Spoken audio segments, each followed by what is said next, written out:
എന്റെ വൈരികൾ എത്ര പെരുകിയിരിക്കുന്നു, എന്നോട് എതിർക്കുന്നവർ അനേകരാകുന്നു. അവന് ദൈവത്തിങ്കൽ രക്ഷയില്ലെന്ന് എന്നെ കുറിച്ച് പലരും പറയുന്നു. അടുത്തിരിക്കുന്ന ആളോട് കൈ കൊടുത്ത് പറഞ്ഞേ, പലരും പലതും പറയട്ടെ. കുടുംബക്കാർക്ക് പറയാനുള്ളതൊക്കെ കുടുംബക്കാർ പറയട്ടെ, നാട്ടുകാർക്ക് പറയാനുള്ളതൊക്കെ നാട്ടുകാർ പറയട്ടെ, പലരും പലതും പറയട്ടെ, ആരോ എന്തും പറയട്ടെ.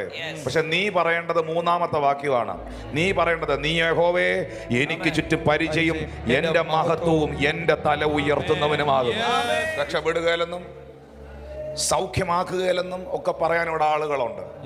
നിന്റെ ഭാവി നശിച്ചു പോയെന്നും ഇങ്ങനെ പാട്ടും പ്രാർത്ഥനയായിട്ട് നടന്നാൽ നീ ഒന്നും നേടാൻ പോകുന്നില്ലെന്നും ഒക്കെ പറയാൻ ഇവിടെ ആളുകളുണ്ട്.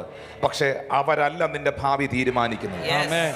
എന്നെ കുറിച്ച് പലരും പലതും പറയുന്നു എന്ന് ദാവീദ് പറഞ്ഞിട്ട് പറയുന്നു, എനിക്കത് അറിയേണ്ട കാര്യമില്ല. എനിക്കൊരു ദൈവമുണ്ട്, അവൻ എൻ്റെ പരിചയമാണ്, അവൻ എൻ്റെ മഹത്വമാണ്, അവൻ എൻ്റെ തല ഉയർത്തുന്നവനാണ്. ഇന്ന് പകലെ വാ തുറന്ന് പറഞ്ഞേ, ഹല്ലേലൂയ, എനിക്കൊരു സർവശക്തനായ ദൈവമുണ്ട്, അവൻ എനിക്ക് ചുറ്റും പരിചയമാണ്, അവൻ എനിക്ക് പലകയാണ്, അവൻ എൻ്റെ തലയെ ഉയർത്തുന്നവനാണ്. ഈ സങ്കീർത്തനം ദാവീദ് എഴുതുന്നത് സ്വന്തം മകൻ ജനിപ്പിച്ച അപ്പനെതിരെ തിരിഞ്ഞപ്പോ രാജാവാണ്, പക്ഷെ വീട്ടിൽ സ്വസ്ഥതയില്ല. ഈ സങ്കീർത്തനം എഴുതിയ പശ്ചാത്തലം നിങ്ങൾക്കറിയാവോ? അതിന്റെ മുകളിൽ കിടപ്പുണ്ട്. 3-ാം അധ്യായത്തിന്റെ ചില ബൈബിളുകളിൽ തൊട്ട് മുകളിൽ കിടപ്പുണ്ട്. ദാവീദ് തന്റെ മകനായ അബ്ശലോമിന്റെ മുമ്പിൽ നിന്ന് ഓടിപ്പോയപ്പോൾ, ദാവീദ് തന്റെ മകനായ അബ്ശാലോമിന്റെ മുമ്പിൽ നിന്ന് ഓടിപ്പോയപ്പോൾ പാടിയ ഒരു സങ്കീർത്തനം. പറഞ്ഞ ഓടിപ്പോയപ്പോഴും പാടി. ഇനി ആ പശ്ചാത്തലം വായിക്കുമ്പോൾ അവിടെ എഴുതിയിട്ടുണ്ട്, പ്രിയപ്പെട്ടവരെ, പൂഴിമണ്ണ് വാരി മുകളിലോട്ട് എറിഞ്ഞ് തലീത്തെടുത്ത് പുതച്ച് തന്നെ ശപിച്ചും കൊണ്ട് വീട്ടിൽ നിന്ന് നിരാശനായി.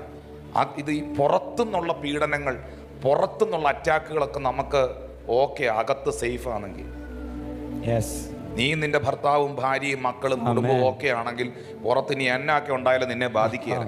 പക്ഷെ നിന്റെ അകത്ത്, നിന്റെ വീടിനകത്ത് യുദ്ധമാണെങ്കിൽ, നിന്റെ വീട്ടിനകത്ത് സ്വസ്ഥതയില്ലെങ്കിൽ, നിന്റെ വീട്ടിനകത്ത് ഐക്യതയില്ലെങ്കിൽ, പ്രശ്നമാണെങ്കിൽ അത് വല്ലാത്തൊരു പ്രതിസന്ധി തന്നെയാണ്.